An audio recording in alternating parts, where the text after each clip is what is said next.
আসসালামু আলাইকুম ওয়া রাহমাতুল্লাহি ওয়া বারাকাতুহু। তাকবীর তাশরিক কেন এবং কখন পড়তে হবে আজকের এই ভিডিওতে আমরা তাকবীর তাশরিক সহ শুদ্ধ করে শিখব। সাথে সাথে আমরা কিছু নিয়ম আমরা জেনে নেই।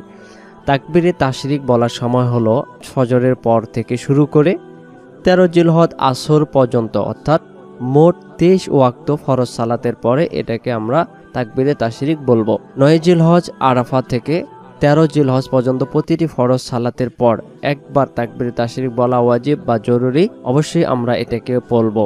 কারা বলবে? পুরুষ, মহিলা, মুকিম ও মুসাফির সকল মুসলমানের জন্য তাকবীরে তাশরিক এটা বলা অবশ্যই আমাদেরকে পড়তে হবে, মুস্তাহাব, যা জরুরি। পুরুষের জন্য উচ্চ আওয়াজে এবং মহিলা হলে নিচু আওয়াজে পড়বে। এর ফজিলত কি? তাকবীরে তাশরিক হলো কুরবানির মহান উপলক্ষে আল্লাহ তাসবিহ ও তাজিমের ঘোষণা। এটি আমাদের ঈমানকে জাগ্রত করে আল্লাহর মহত্বের অনুভূতি জাগায়, যা এবং ঈদের আনন্দকে আরও স্মরণকে কেন্দ্র রাখে। তো অতএব আজকের ভিডিওটিতে আমরা তাকবীরে তাশরিক, চলুন আমরা উচ্চারণগুলো দেখে আসি।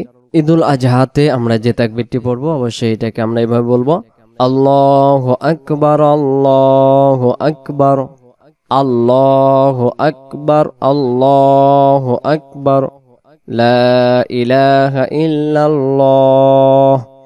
এখানে প্রথমে আল্লাহু আকবার বলবো, এটাকে আল্লাহু আকবার মানে আল্লাহ মুখটা গোল করব, আল্লাহু আকবার, আল্লাহু আকবার, লা ইলাহা ইল্লাল্লাহ।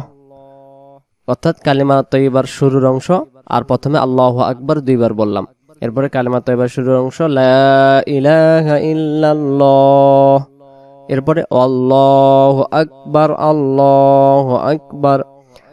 এখানে ওয়া শব্দ দিয়েছে, এটাকে আমরা ওয়া শব্দের অর্থ হলো অতঃপর বোঝানো হবে।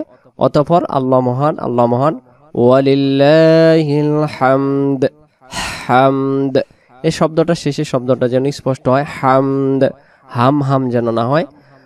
ওয়ালিল্লাহিল হামদ, আল্লাহু আকবার, আল্লাহু আকবার, লা ইলাহা ইল্লাল্লাহ, আল্লাহু আকবার, আল্লাহু আকবার, ওয়ালিল্লাহিল হামদ।